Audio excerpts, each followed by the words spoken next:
Dieu. Venons tous adorer Dieu. Venons tous adorer Dieu. Venons tous adorer Dieu. Jésus dit, je suis le chemin, la vérité et la vie. Nul ne vient au Père sans passer par moi. C'est avec ces paroles de Jésus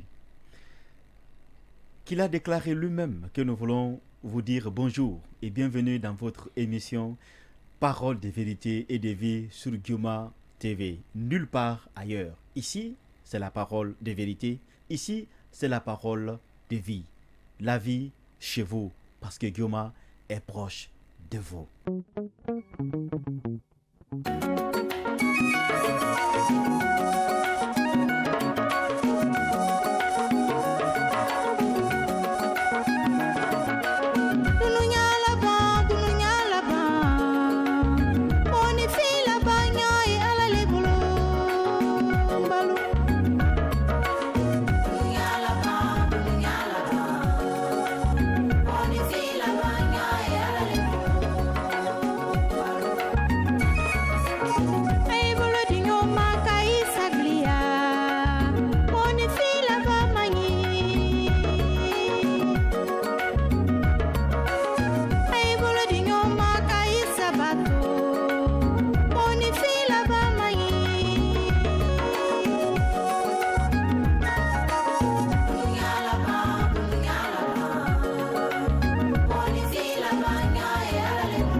Nous bénissons le nom du Seigneur qui nous a donné cette grâce et cette opportunité d'être avec vous ce matin, dimanche, jour consacré à la louange de notre Seigneur et Sauveur Jésus-Christ. Nous avons toujours nos invités qui sont là pour partager le thème sur lequel nous sommes en train de partager il y a de cela 2 semaines en arrière. C'est sur la possession démoniaque. Frère Antoine, bonjour et bienvenue. Bonjour pasteur, bonjour à tous. Bonjour serviteur de Dieu. Bonjour homme de Dieu, bonjour pasteur. Nous sommes vraiment contents de vous recevoir. Merci beaucoup. Bienvenue parmi nous. Merci infiniment. Voilà, nous sommes en train de parler sur la possession démoniaque. Et le dimanche passé, nous avons parlé des signes visibles de la possession démoniaque. Les gens qui aiment cacher trop l'œuf sous les carrefours. Je me demande parfois si ce n'est pas grâce à eux-mêmes que l'œuf est en train de devenir cher. Arrêtez de casser les œufs dans nos carrefours. Voilà, ça c'est juste pour vous détendre un peu chez vous. Nous allons passer à l'essentiel. Parce que le sujet que nous sommes en train d'aborder est un sujet très important. C'est une réalité que nous vivons chez nous, une réalité que nous vivons dans nos quartiers, dans nos écoles, dans notre pays, la Guinée, dans les villages. Partout, les gens sont sous l'influence, sous la possession démoniaque. Ils n'arrivent pas à s'en sortir. Notre objectif est premièrement que vous soyez informés. Vous soyez enseignés, parce que la Bible dit que mon peuple périt par manque de connaissances. Mais si vous connaissez la vérité va vous rendre libre. Ça, c'est notre premier objectif en vous donnant ces enseignements. Deuxième objectif, c'est que, enfin, que vous soyez complètement délivrés de la possession démoniaque. Ce matin, avant de continuer, nous allons faire la lecture d'un texte biblique qui est tiré dans le livre de l'Évangile selon Luc. Et nous commencerons la lecture à partir du verset 27. C'est le frère Patrice Théa qui va nous faire la lecture de ce passage. Que le Seigneur vous bénisse en écoutant la lecture de sa parole. Lorsque Jésus fut descendu à terre, il vint au-devant de lui un homme de la ville qui était possédé de plusieurs démons. Depuis longtemps, il ne portait point de vêtements et avait sa demeure non dans une maison, mais dans les sépulcres. Ayant vu Jésus, il poussa un cri, se jeta à ses pieds et dit d'une voix forte, « Qu'y a-t-il entre moi et toi, Jésus, fils du Très-Haut? Je t'en supplie, ne me tourmente pas. » Car Jésus commandait à l'esprit impur de sortir de cet homme dont il s'était emparé depuis longtemps. On le gardait lié de chaînes et les fers aux pieds, mais il rompait les liens et était entraîné par le démon dans les déserts. Jésus lui demanda, « Quel est ton nom ?»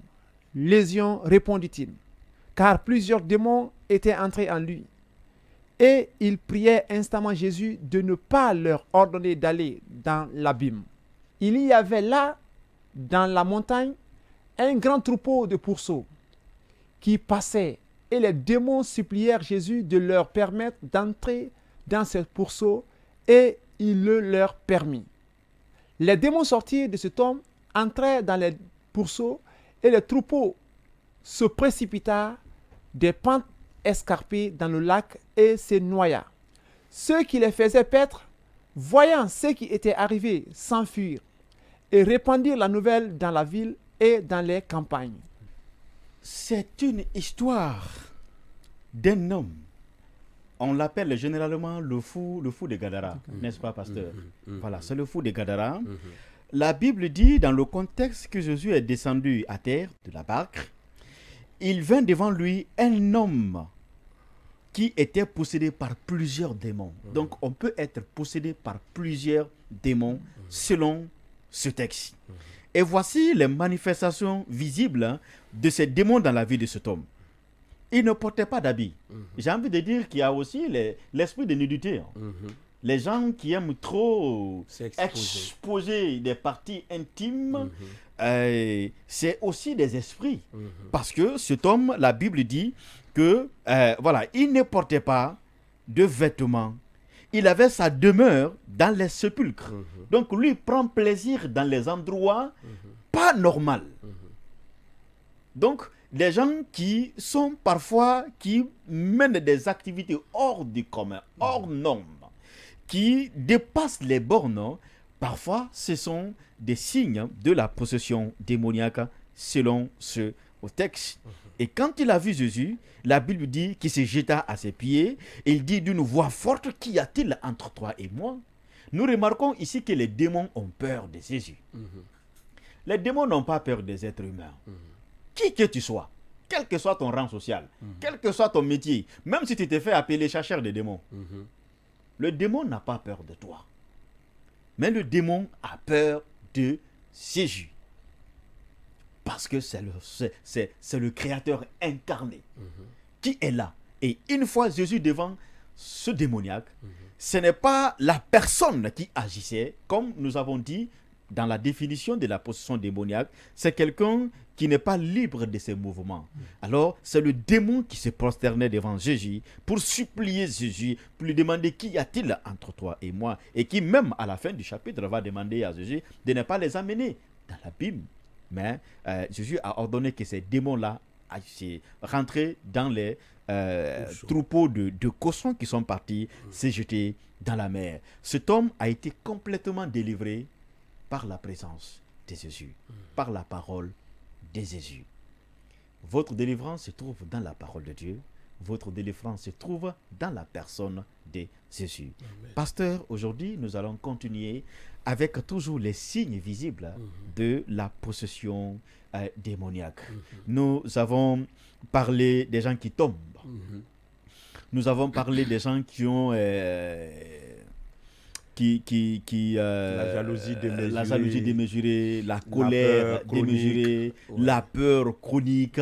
Ce sont des manifestations. Mais moi, j'ai envie de savoir, parce que souvent, les jeunes filles qui tombent souvent disent d'abord qu'elles ont souvent des maux de tête assez violents. Est-ce que c'est un signe? Quelqu'un qui a souvent des maux de tête de façon violente et parfois périodique ou régulièrement, est-ce que réellement ce sont des signes de... Oui, il est à signaler quand vous dites de façon périodique, effectivement, parce que il y a même, n'est-ce pas, des familles qui ont ce problème dans leur vie. Soit c'est un problème de maladie, tu verras qu'ils diront que nous, notre famille, chacun a cette maladie de façon héréditaire. Donc, tu vas voir peut-être que c'est un pacte que les grands-parents ont eu à faire, n'est-ce pas? Et la chose continue à se reproduire à chaque fois dans les familles. Tu vas voir aussi des familles où des jeunes filles ou bien des jeunes ne se marient pas, n'est-ce pas? Et toutes ces choses, tu vas voir quand tu verras que ce sont, n'est-ce pas, la présence du diable qui est derrière cela. Okay. Et quand vous parlez maintenant concernant les maux de tête dont vous signalez, et il faudrait que les gens restent dans le contexte que nous sommes en train de parler. Ce n'est pas dire que les gens ne peuvent pas avoir des maux de tête, oui. Mais lorsque c'est périodique, ça continue, c'est que... Comme souvent ceux qui disent, moi, chaque vendredi, exactement, j'ai les maux de tête. J'ai des maux de tête. Donc ça, c'est la présence de cet esprit. Quand ça vient, ça se manifeste d'abord par ces signes. D'autres, quand ça vient, il reste comme ça, immobile. Il ne fait rien, ses yeux sont ouverts, il regarde dans une même direction. Et dès que tu le touches, il tombe ou bien il se lève. D'autres, il reste comme ça un moment, il se lève en courant et puis il court dans tout le quartier, dans tous les sens. Et on est là. Donc chacun a sa manière d'agir selon que l'esprit l'agite, je voulais dire. Donc, en quelque sorte, effectivement, ce que vous dites, c'est vrai parce que nous écoutons ces témoignages de ces personnes. De ces personnes qui disent avoir vraiment des maux de tête. Oui. Et puis tout ça, même parfois à l'église, quand on prie, la prière est intense. Il y a des gens qui, pendant ce temps-là, disent « Ah, j'ai eu vraiment des maux de tête quand vous étiez en train de prier. » Oui, exactement. Okay. Ça crie, d'autres disent que le démon les frappe. Okay. Oui, j'ai entendu cela dire que parce que je l'ai amené ici dans un milieu où il ne devrait pas l'amener, je l'ai envoyé à l'église. Donc voilà pourquoi il me frappait la tête. Il m'a frappé. Du coup, quand il se lève, il a mal au corps. Donc il dit que tu es venu dans un milieu qui n'est pas bon. Et vous avez vu même la lecture dont nous venons de faire. Deux fois, quand tu les poses les questions, qui es-tu, ils disent même leur nom. Parce que c'est Dan a dit que nous sommes légions. Nous sommes plusieurs. Okay. Nous sommes plusieurs. D'accord. Donc, c'est un peu la pasteur. D'accord. J'ai envie de savoir aussi, Et parce que c'est tout ce que je dis là, c'est les expériences que personnellement j'ai vécues. Est-ce que parfois la solitude n'est pas aussi un signe de possession démoniaque? J'ai écouté les témoignages d'une fille. Elle dit souvent, quand son démon arrive, elle ne veut pas que quelqu'un s'approche de lui. Même si c'est son mari. Elle ne veut pas. Et elle a perdu le travail comme ça. Beaucoup. Quand ça l'arrive, même quand son patron l'appelle, ça ne lui dit pas parce que le démon veut l'isoler. Est-ce que souvent, parce que souvent même vous voyez des enfants qui parfois aiment toujours se retirer, aller s'asseoir pendant que tous les autres sont regroupés. Lui seul, il est dans un coin là-bas, calme et vit même pas que quelqu'un le touche. Est-ce que ce ne sont pas aussi parfois des signes? Oui. Et quand vous regardez le fou du Gadara, le diable l'a pris, l'a envoyé dans un endroit isolé. Isolé, effectivement. Dans les cimetières. Où personne n'ose aller. Où personne n'ose aller. Lui seul, un endroit très calme. Wow. Donc là, il le dompte. Okay. Il fait ce qu'il veut de lui. Donc, le plus souvent, quand on s'isole, on s'isole de façon répétée. Vous avez vu, de l'autre côté, on a dit qu'il partait même dans le désert, où il n'y a personne. Où il n'y a personne. C'est son travail. Parce que pourquoi, quand il t'enlève au milieu des gens, il pourra te dire et te dicter ce qu'il faut. Okay. C'est ce qu'il faisait. Même quand on liait le fou du Gadara, il pouvait couper les chaînes. Les chaînes. Voilà, il pouvait couper les chaînes. Donc, le fait de s'isoler, ce n'est pas bien. Okay. S'isoler trop, ce n'est pas bien. Okay. Il faut toujours être en compagnie des gens. Des gens. Il faut échanger avec des gens. Et le plus souvent, même avec les couples, quand tu es avec ta femme, tu es chaque fois isolé, tu n'es pas partagé avec lui, tu ne parles pas avec lui. Mais il n'y a pas de survie dans votre mariage. Okay. On est appelé à être ensemble. Okay. Parce que Dieu l'a dit, n'est-ce pas, faisons l'homme à notre image. Selon notre ressemblance. Voilà, partout 2 ou 3 personnes sont je suis là. N'est-ce pas, il n'a pas partout tu es seul. Il dit partout 2 ou 3 personnes sont je suis là. Donc il ne faut pas t'isoler. Parce que quand ça continue, et regardez le plus souvent les personnes qui se suicident, ils le font seuls. Ouais. Donc il l'envoie lui seul. Okay. Il commence à lui parler. Tu en as marre de cette vie, regarde comment tu souffres.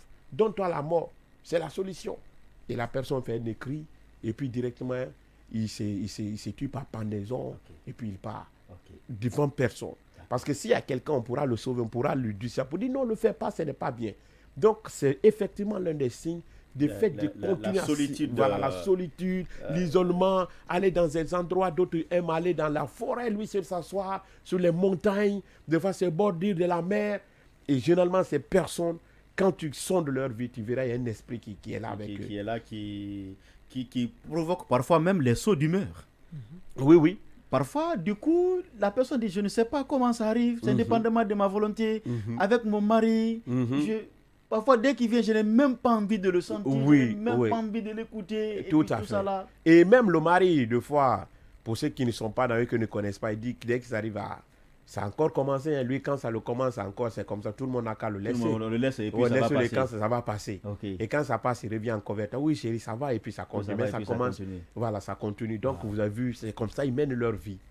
Ils mènent leur vie. Et du coup, d'autres aussi utilisent maintenant ces méthodes, n'est-ce pas, pour dire que même quand il y a quelque chose qui ne fonctionne pas bien à la maison, il fait le semblant, c'est comme s'il était encore sous l'effet du diable, parce que le monsieur a pris goût à cela. À chaque fois, il dit, vraiment, c'est ça qui a commencé, c'est ça qui a commencé. Okay. Voilà, c'est effectivement vrai, pasteur. Wow. C'est effectivement vrai. Donc, Est-ce qu'il y a d'autres encore Oui, il y a d'autres signes. Il y a d'autres signes. Le fou du Gadara, on a dit qu'il criait. Les cris.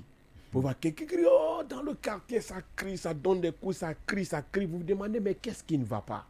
Quand vous voyez ces signes, n'est-ce pas, c'est qu'il y a quelque chose qui le fait, qui fait cela dans la vie de la personne. Des cris. Le fou du Gadara criait lui seul dans... Il y a une question qui me revient, pasteur, parce que là, on est en train de parler des choses démesurées, des choses qui vont de trop. Est-ce que quelqu'un qui n'arrête pas, c'est-à-dire vous avez tout fait, la personne n'arrête pas de boire. Vous avez tout fait, la personne n'arrête pas la débauche, ok, la perversion sexuelle, ainsi de suite. Est-ce que ce ne sont pas parfois des signes d'une possession démoniaque de quelqu'un qui se retrouve vraiment... Après tout, malgré tout, la personne n'arrive pas à abandonner, à rester toujours à croire ces choses. Est-ce que parfois... Oui, au fait, c'est tout ça là, ce sont des ingrédients. Ce sont des ingrédients d'une possession démoniaque. Soit tu es là, tu es ivre, l'ivrognerie te conduit dans ces domaines et juste il veut toucher à quelque chose. Parce que quand tu es ivre, soit tu tues quelqu'un, soit tu te fais du mal, ou bien toi-même tu meurs par accident.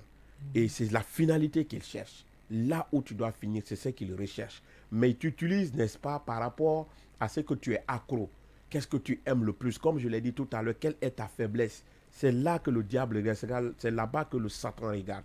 On a parlé tout à l'heure de la jalousie, on a parlé de la haine. Il regarde toujours le côté faible pour t'attaquer à ce niveau. Effectivement, ce côté également est à signaler parce que comment une personne normale, n'est-ce pas, arrive à boire jusqu'à ce qu'il ne se compte. D'autres peuvent se déshabiller. C'est qu'il y a un problème. Et le jour où la personne prend la décision, parce qu'il est important, peut-être on va toucher ça prochainement, il est important quand la personne, n'est-ce pas, veut. C'est vrai que Jésus peut venir, parce qu'il dit, venez à moi, vous tous qui êtes fatigués, chargés, je vous donnerai du repos. N'est-ce pas? Il faut que toi, si tu viennes, venez, parce qu'il dit, venez. Il faut que tu aies cette décision. Toi-même, tu décides de t'en débarrasser. Alors le Seigneur interviendra également pour t'aider. Il viendra pour t'aider. D'accord. Il y a quelqu'un qui m'a posé cette question. Savoir souvent, il rêve, il est en train de voler. Okay? Comme un super-héros. Or Superman. Voilà, mais hors dans les normes, voilà, on n'est pas doté de ce pouvoir-là. Souvent, il rêve, il est en train de voler, ou soit il rêve au serpent, ou souvent il rêve dans un marigot, il est en train de se laver, ou souvent il rêve à un blanc. Si je rêve à un blanc, si c'est un homme, il voit une belle fille de peau blanche. Si chez les hommes aussi, exactement, est-ce que en réalité, ce sont des signes de la possession? Oui, je crois qu'on avait touché ce côté dans l'autre émission. Et tu disais deux fois, il y a d'autres, ce sont des pensées. Peut-être tu peux regarder un film de, je sais pas, c'est Batman, ben Superman qui veut, tu te couches la nuit, tu vois en train de répéter parce que l'esprit en a pris. Mais si ça se répète, ça continue à se répéter, comme nous disons, il faut qu'on reste dans le contexte où ça se répète à chaque moment, tu te vois. Franchement, il faut te poser des questions pour dire qu'il y a une puissance, n'est-ce pas? Il y a un esprit impur qui est derrière, qui est en train de te manipuler. Et du coup, il y a d'autres même qui sont même dans la sorcellerie inconsciente, qu'on appelle inconsciente. Ils partent, n'est-ce pas? Ils bouffent, ils font la fête avec eux, ils reviennent. Mais quand tu lui dis non, c'est pas moi, c'est ceci, c'est là, mais il est déjà dedans. Ils le font dans le rêve, mais en réalité, dans le monde spirituel. Dans le monde spirituel, c'est déjà une réalité. C'est une réalité qui est en train d'être faite. Donc, je voulais toucher un peu par rapport, n'est-ce pas, au côté sexuel dont tu touchais, lié à la pornographie, lié à la masturbation, l'inceste. Tout cela, c'est le diable qui le fait.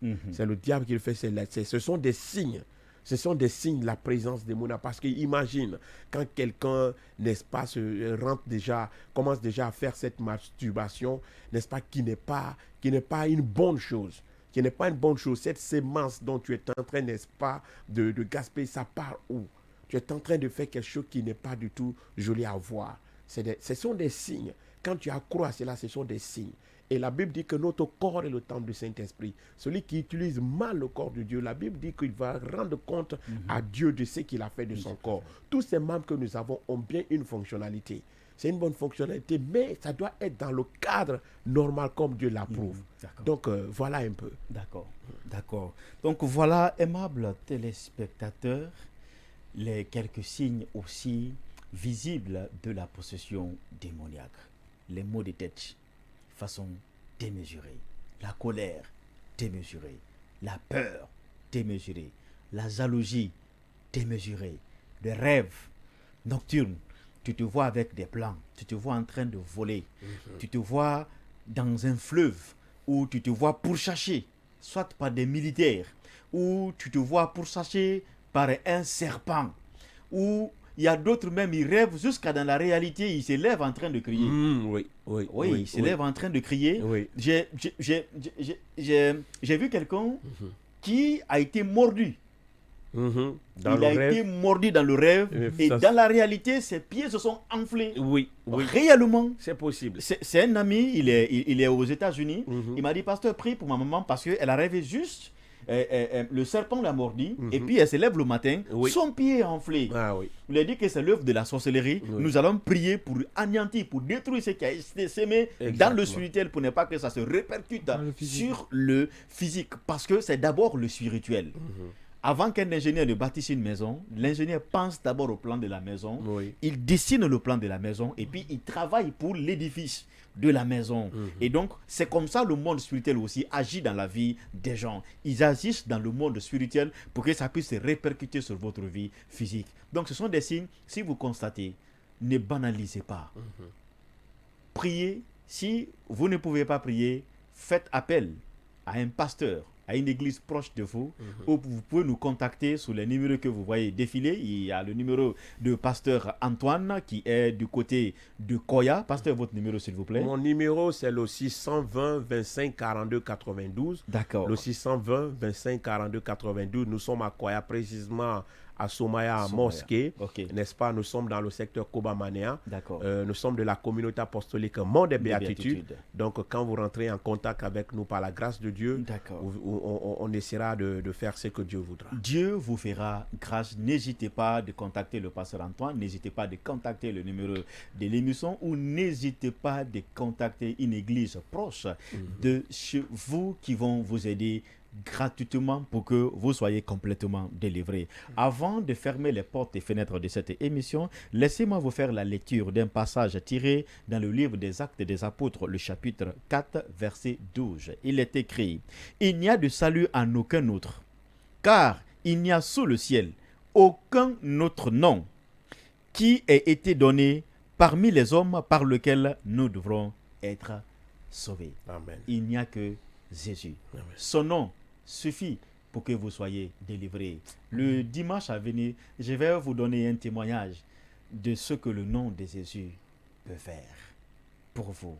Et même si vous êtes chez vous, dites son nom seul suffit pour vous délivrer, pour que vous soyez libres et que votre vie soit épanouie à nouveau. Nous prions que le Seigneur vous bénisse. Amen. Merci à Gioma Média pour l'opportunité que nous avons tous les dimanches de partager le message de la parole de Dieu. Merci au grand technicien Eric Goumou, toujours à la brèche.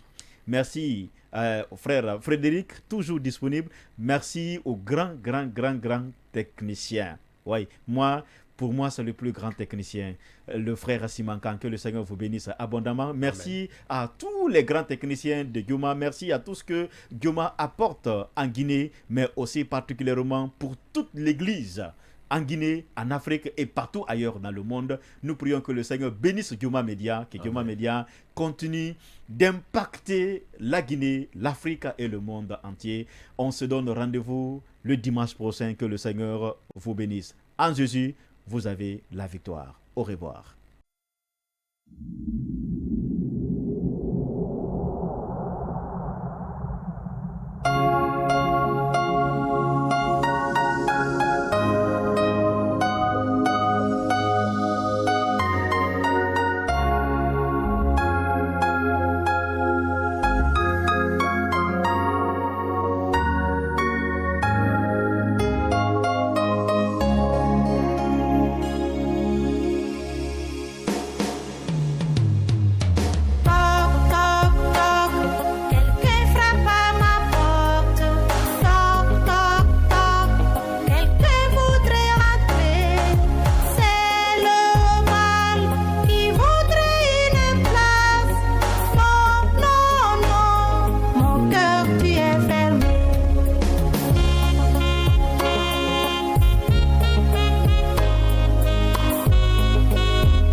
La main de Dieu s'est tendue vers toi, son cœur s'ouvre avec amour. À toi, brebis perdue, viens sans délai, sans détour. Jésus-Christ est là pour te sauver. Jésus-Christ est là, ouvre-lui ton cœur. Jésus frappe à ta porte, ouvre-lui ton cœur. Jésus frappe à ta porte, donne-lui ta vie. Le maître est là, il t'appelle, mais bientôt il passera. Réponds à sa voix, fidèle, avant qu'il ne soit plus là, mon frère. Jésus est là, réponds à sa voix. Réponds avant qu'il ne soit là. Jésus frappe à ta porte, ouvre-lui ton cœur. Jésus frappe à ta porte, donne-lui ta vie. Jésus-Christ est là, ouvre-lui ton cœur. Jésus frappe à ta porte, donne-lui ta vie. Oui, Jésus frappe à ta porte, ouvre-lui ton cœur. Jésus frappe à ta porte, donne-lui ta vie. Ah, Seigneur Jésus, merci pour le souffle de vie que tu me donnes. Je t'aime et je te louerai pour toujours. Oh, bien-aimé, oh, Jésus t'appelle. Oh, bien-aimé, oh, Jésus t'appelle. Oh, bien-aimé, oh, Jésus t'appelle. Venons tous adorer Dieu. Venons tous adorer Dieu. Venons tous adorer Dieu. Venons tous adorer Dieu.